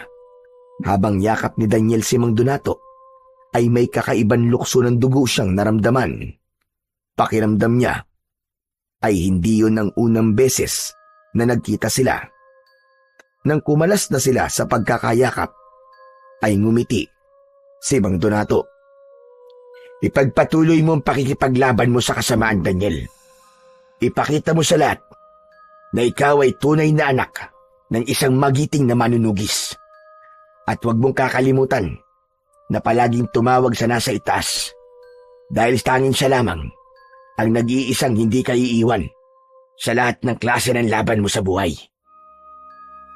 Bigla ko po tuloy na alala si tatay dahil po sa sinabi niyo. Nung bata pa po kasi ako ay palagi niyang sinasabi sa akin na ang Diyos po ang palagi kong kakampi sa lahat ng problema at laban ko sa aking buhay. Palagi po niyang ipinapaalala sa akin ang kapangyarihan ng pagdarasal at pananampalataya. Ganun ba? Madalas ko rin kasing naririnig yan kay Dario. Palagi rin niya yung sinasabi sa akin. Kaya siguro, bigla ko nasabi sa'yo. O paano? Aalis na ako, Daniel. At sana sa pagbabalik ko, ay isang magandang balita ang maririnig ko. Sana nga po, Mang Donato. Mag-iingat po kayo. At hihintayin ko po ang inyong pagbabalik. Marahang tumango si Mang Donato bago ito tumalikod at naglakad palayo. Inihatid ni Daniel ng tanaw si Mang Donato hanggang sa tuluyan na yung nawala sa kanyang paningin. Napangiti siya sapagkat hindi niya inakala na sa maikling sandali na nakasama niya si Mang Donato ay naging magaan na kagad ang loob niya rito. Kinabukasan, nagulat ang lahat nang makita ang nagkalat na bangkay ng mga aswang sa bukana ng baryo. Dahil sa may ilang nakasaksi sa pakikipaglaban ni Daniel sa mga aswang, ay mabilis siyang kumalat sa lugar nila. Marami ang nagtungo sa bahay niya para magpasalamat at isa na roon si Kapitan Mario. Daniel! Totoo ba ang sinasabi ng mga tao na ikaw daw ang pumatay sa lahat ng mga aswang kagabi? Mahirap man pong paniwalaan. Pero ako nga po. Pero paano mo yun nagawa? Akala ko ba hindi ka marunong makipaglaban sa mga aswang? Mabilisan po kung sinanay ng kaibigan ng aking tatay at may ibinigay po siyang agimat sa akin. Siya rin po ang dahilan kung bakit nawala na po ang takot kong lumabas tuwing gabi. Hindi mo alam kung gaano ko kasaya, Daniel. Sa wakas, ay may bago ng tagapagtanggol ang ating baryo matapos mawala ang iyong ama. Diyos ko! Maraming salamat. Sigurado ko na maraming tao ang nilunok ang kanilang mga sinabi tungkol sa'yo. Oo nga pala. Kumusta na ang iyong Lola Sabel? Simula po nang dalhin namin siya sa ospital, ay hindi ko pa po siya nadadalaw. Ang gusto ko po kasi, saka ko na po siya pupuntahan kapag maayos na po ang lagay ng ating baryo. Huwag ka mag-alala, dahil tutulong ako sa inyo para mabayaran nyo ang lahat ng dapat nyong bayaran sa ospital. Hihingi ako ng tulong sa mga taong may mabubuting puso para makalikom ng pera. At kung may kailangan ka pang tulong, ay magsabi ka lang sa akin Hindi ka magdadalawang salita, Daniel. Maraming salamat po, Kapitan. At dahil sa inyo na po mismo nang galing, kailangan ko po ang tulong nyo sa isa pong bagay. Ano yun? Sabihin mo at kung kaya ko gagawin ko at ibibigay ko sa'yo. Malakas po kasi ang kutob ko. Na sa ngayon ay alam na po ni Silabon na maraming namatay sa mga alagad niya kagabi. May posibilidad na naghahanda na sila sa isang malakihang pag-atake dito sa ating baryo. Naisip ko po kasi na wag nang paabuti ng mga aswang dito sa atin. Tayo na po mismo ang hahanap sa kuta nila, sa gubat, upang durugin po yun. Kaya nais ko po sanang kausapin niyo ang mga tanod at ilang mga taong handang sumama sa akin sa pakikipaglaban sa mga aswang sa mismong kuta nila. Magandang naiisip mo na yan. Kung dito nga naman mangyayari ang labanan, ay maaaring maraming mga tao ang madadamay.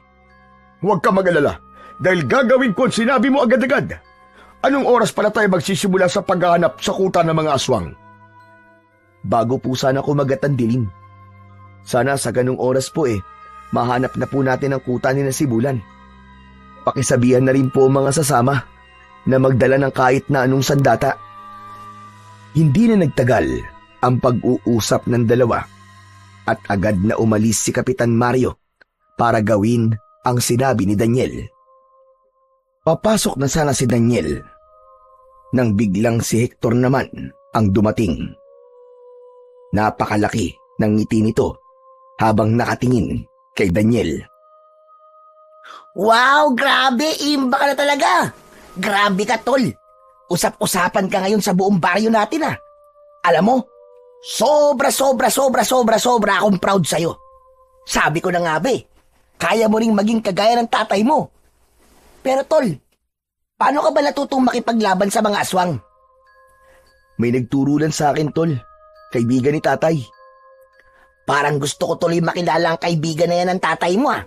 Gusto ko rin magpaturo sa kanya. Ay, oo nga pala. Nakasalubong ko si Kapitan Mario. Mukhang galing siya rito. Ano palang napag-usapan nyo? Susugod kami mamayang gabi sa kuta ng mga aswang. Baka gusto mong sumama. Ha? Ay, ano kasi? Oo nga pala. May gagawin ako mamayang gabi. May gagawin ka ba talaga o natatakot ka lang? Hindi naman sa ganun. Pero... Alam mo, tol, kung natatakot ka ay wala namang problema. Aminin mo na lang. Kung ayaw mo sumama ay hindi naman ako magagalit o magtatampo sa'yo eh. Ang dami mo naman kagad sinabi. Sige na, oo na. Sasama na ako sa inyo mamaya. Pero bakit naman kailangan pa natin sumugod sa kuta ng mga aswang?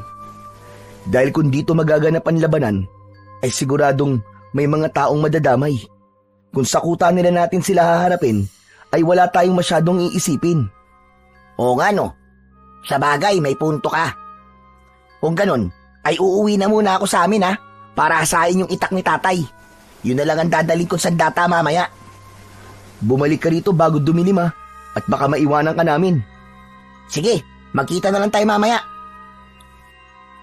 Nagmamadaling umalis si Hector, pauwi sa bahay nila. Napangiti si Daniel dahil alam niya sa kanyang sarili na hindi niya mag-isang haharapin ang mga aswang mamayang gabi.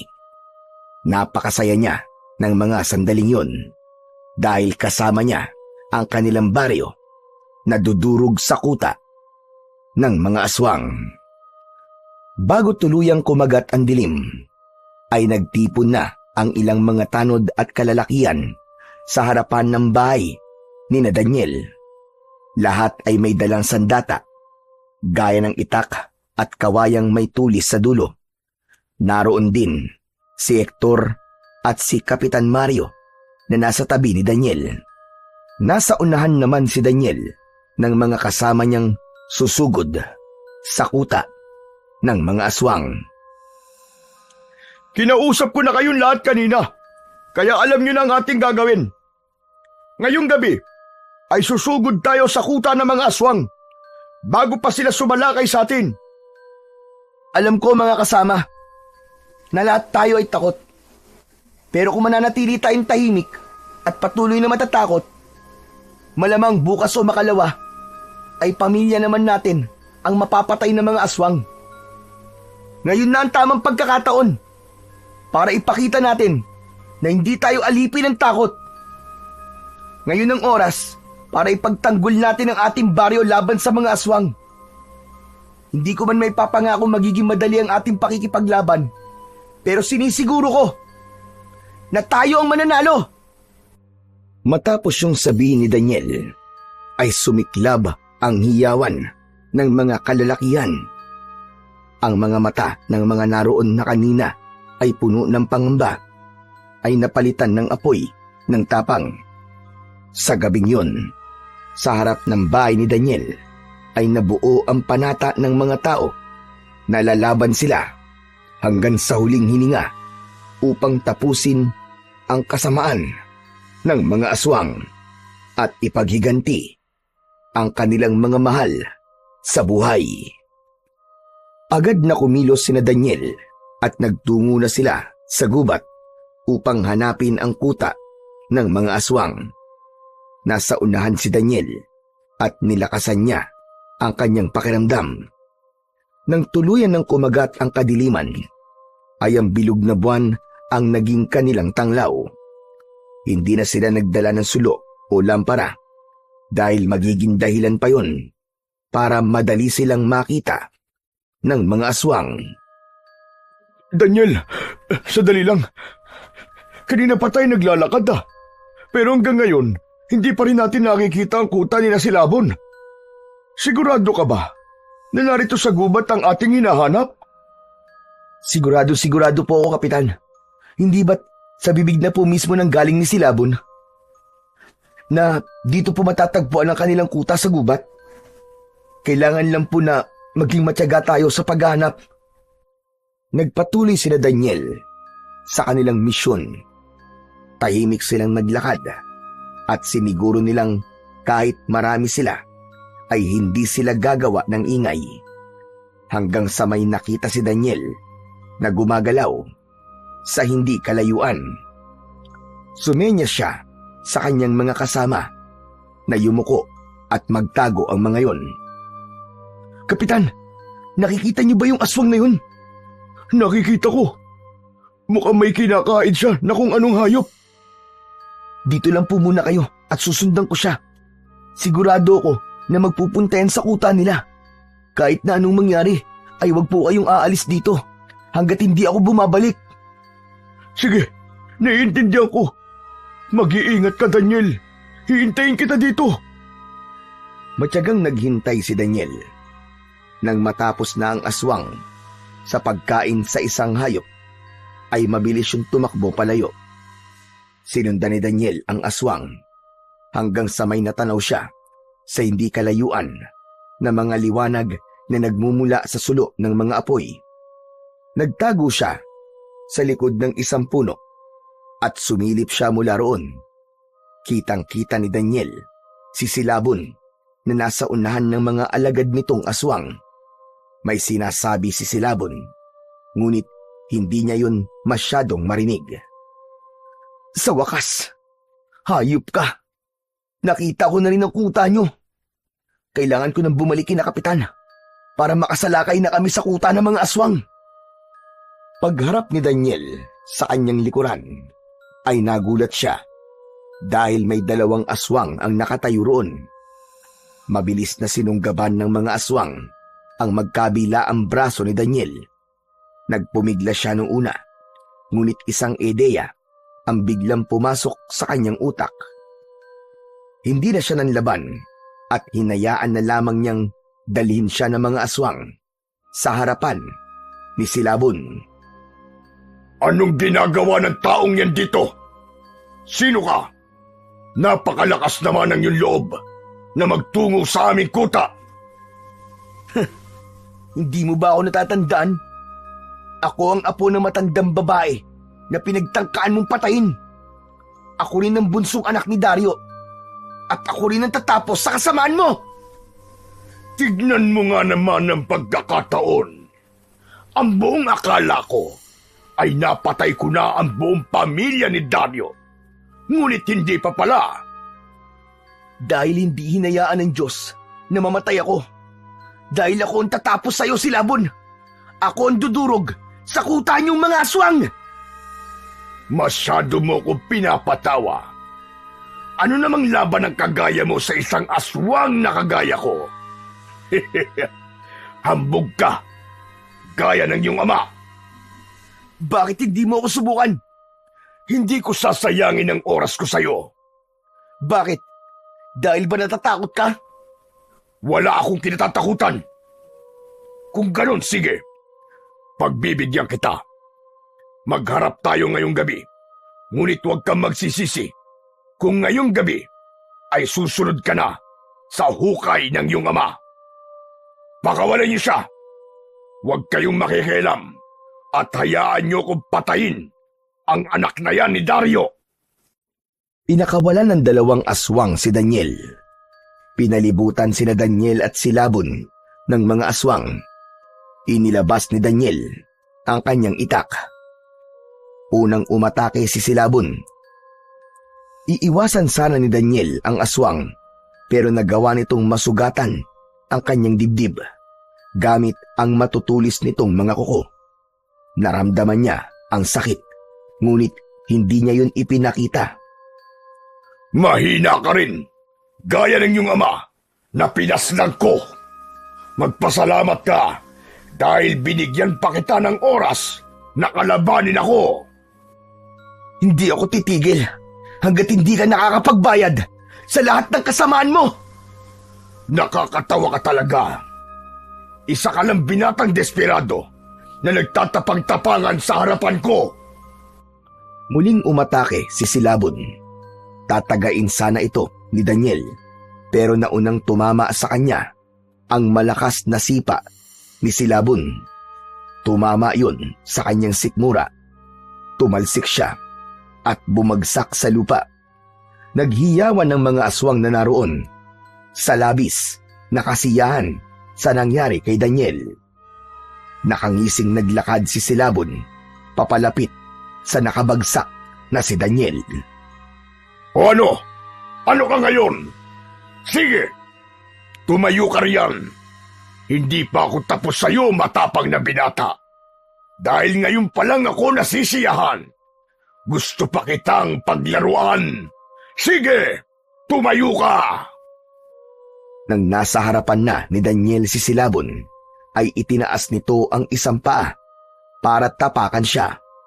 Ngunit bago pa siya matapakan ng halimaw, ay naramdaman niyang bahagyang uminit ang kanyang agimat. Isang kakaibang lakas ang lumukob sa kanya. Parang dumalo yun sa lahat ng himaymay ng kanyang laman hanggang sa kahuli-huli ang hibla ng kanyang ugat. Hanggang sa tinusok niya ng itak ang talampakan ni Silabon, kaya malakas siyang napasigaw. Mabilis na hinugot ni Daniel ang itak at saka siya tumayo. Susugod sana ang mga alagad na aswang ni Silabon, pero itinaas ni Silabon ang isa nitong kamay.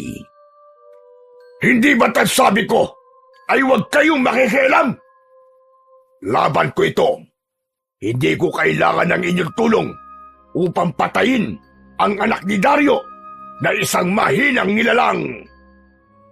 Muling nagbanggaan ang lakas ni Daniel at Silabon. Nagpalitan sila ng pag-atake at sa pagkakataong yun ay nagagawa na ni Daniel na iwasan ang bawat pag-atake ng pinuno ng mga aswang. Nagagawa na rin niyang sugatan si Silabon sa iba't ibang parte ng katawan nito. Sa tindi ng galit ni Silabon ay sumugod ito ng napakabilis. Tinangka nitong sunggaban si Daniel pero pumihit sa kaliwa si Daniel sabay taga ng malakas sa kaliwang braso ni Silabon gamit ang kanyang matalas na itak. Sa lakas na taglay niya at sa talim ng kanyang itak ay nagawa niyang putulin kagad ang isang braso ng pinuno ng mga aswang. Hindi maaari ito. Pagsisisihan mo ginawa mong ito. Pagsisisihan mo. Papatayin kita. Nagkakamali ka. Kung merong mamamatay sa ating dalawa, ay ikaw yon at hindi ako. Galit na sumigaw si Silabon. Mabilis itong umatake kay Daniel. Sinalubong naman ni Daniel si Silabon at hinayaan niyang makalmot siya nito muli sa dibdib. Habang nakabaon ang mga kuko nito roon, ay buong puwersa naman niyang itinarak ang itak sa leeg ng aswang. Lumagpas ang dulo ng itak sa batok ni Silabon. Nanlaki ang mga mata ni Silabon. Hindi ito makapaniwala sa bilis ng pangyayari. Diablong buwang ka! Para yan sa pagpatay mo sa aking pamilya. At ito naman, para sa pananakit mo sa akin, Lola, at sa mga taong pinatay nyo sa aming baryo! Pagkatapos niyang sabihin yon, mabilis niyang hinugot ang itak at mabilis niya yung ibinaon sa tapat mismo ng puso ni Silabon. Napaluhod ang pinuno ng mga aswang sa lupa, habang ang mga alagad naman ito ay nagsimula ng magsialisan at tumakas dahil sa takot kay Daniel. Sa labis na takot ng mga aswang ay iniwanan ng mga yon ang naghihingalong si Silabon.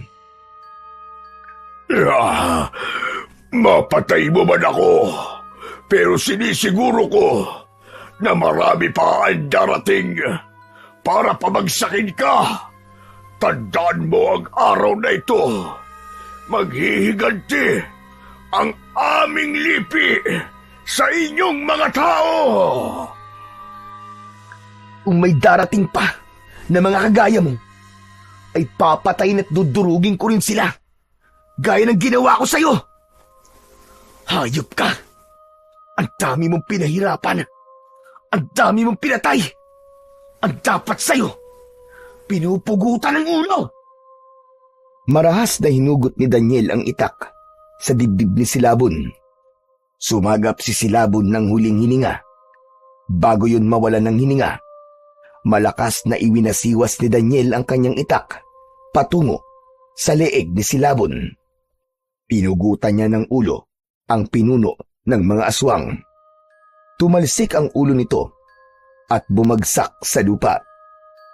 Nang masiguro ni Daniel na patay na si Silabon, ay kinuha niya ang isang sulo ng apoy at sinunog niya ang kuta ng mga aswang gamit yon. Mabilis na kumalat ang apoy at naglakad na si Daniel pabalik kina Kapitan Mario. Nagulat ang mga kasama ni Daniel nang makitang duguan siya. Nagtatakang lumapit ang lahat kay Daniel. Tol! Tol! Ano nangyari sa'yo? Bakit duguan ka? Hector, ayos na. Patay na si Silabon. Pinatay ko na siya. Ano? Totoo ba yung sinasabi mo, Daniel? Akala ko ba ibabalik ka rito para sama-sama tayo sumalakay sa kuta nila? Paano nangyari yun? Kapitan Mario, naisip ko po kasi na hindi ko kayang makita na may mga mamamatay sa inyo dahil sa mga aswang na yon. Lahat kayo ay may pamilyang naghihintay sa inyong mga bahay na umaasang makakabalik kayo ng buhay.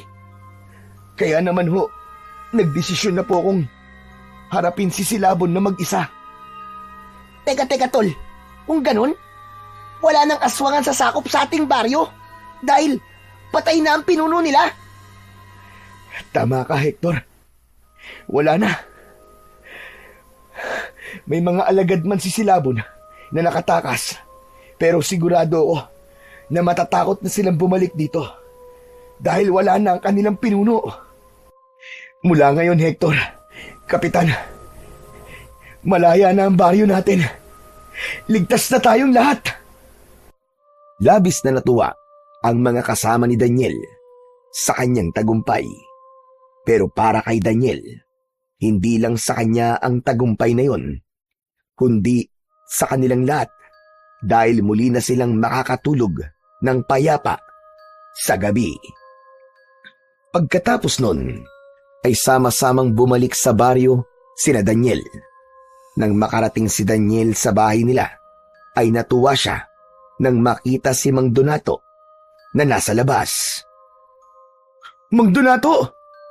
Mang Donato! Mabutit nandito kayo. May maganda po akong ibabalita sa inyo. Alam ko na ang sasabihin mo. Nakita ko kung paano mo pinabagsak si Silabon. Ipinagmamalaki kita, Daniel. Hindi ako nagkamali na pagkatiwalaan ka, anak. Teka, anak? Tama po bang narinig ko? Tinawag niyo po akong anak? Patawarin mo ko, Daniel. Kung hindi ko kagad sinabi sa iyong totoo. Daniel, ako ang iyong ama. Ako si Dario. Patawad kung hindi na ako nagpakita sa inyo simula nung inakala niyong namatay na ako dahil kay Silabon. Iniisip ko kasi na kung babalik ako sa inyo, ay idadamay ko kayo. Pero nagkamali ako dahil pinatay pa rin ng mga aswang ang iyong ina at mga kapatid. Patawad, anak. Patawarin mo ko. Sumabog ang luha ni Daniel hanggang sa tuluyan na siyang napaiyak. Sinugod niya ng mahigpit na yakap ang kanyang ama. Tatay! Salamat po't buhay kayo. Hindi niyo na po kailangan humingi ng tawad sa akin. Wala po akong galit na nararamdaman sa inyo. Ang totoo po ay napakasaya ko ngayon. Dahil buhay pa po pala kayo. Kaya po pala magaan ang loob ko sa inyo. Kasi kayo po ang tatay ko. Nang sandaling yon, ay tanging labis na kasiyahan ang nararamdaman ni Daniel. Hindi siya makapaniwala na sa gabing yon ay dalawang magandang bagay ang nangyari sa kanya. Una, ang pagkamatay ng pinuno ng mga aswang na si Silabon. At ang pangalawa naman ay ang muli nilang pagsasama ng kanyang ama na inakala niyang matagal nang pumanaw. Makalipas ang ilang araw, ay nakalabas na rin si Lola Sabel sa ospital. Napakasaya nito nang malaman itong buhay pa si Dario at napatay ni Daniel si Silabon. Muling bumalik sa normal ang buhay ng mga tao sa baryo ni Daniel dahil wala nang aswang na umatake roon. Nang dahil sa mga nangyari, ay natutunan ni Daniel na walang magandang mangyayari kung hindi niya haharapin ang kanyang takot. Natutunan niya na minsan ay kailangan niyang magpasyang lumaban para sa mga mahal niya sa buhay at para sa ikabubuti ng mas nakararami.